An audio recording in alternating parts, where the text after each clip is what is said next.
kama ambavyo walikuwa wanaandaa ajenda yao ya maandamano yale 29 Oktoba, walikuwa wanakinzana.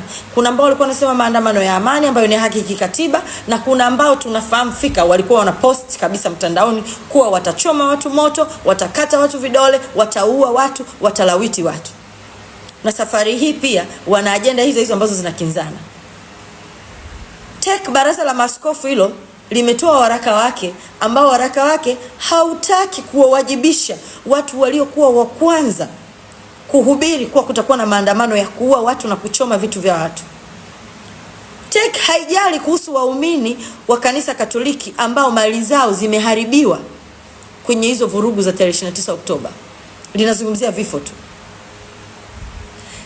Haitaki kuaddress wale walio warubuni vijana kwa kuwadanganya jeshi liko nyuma yenu. Alafu nini kikawapata vijana?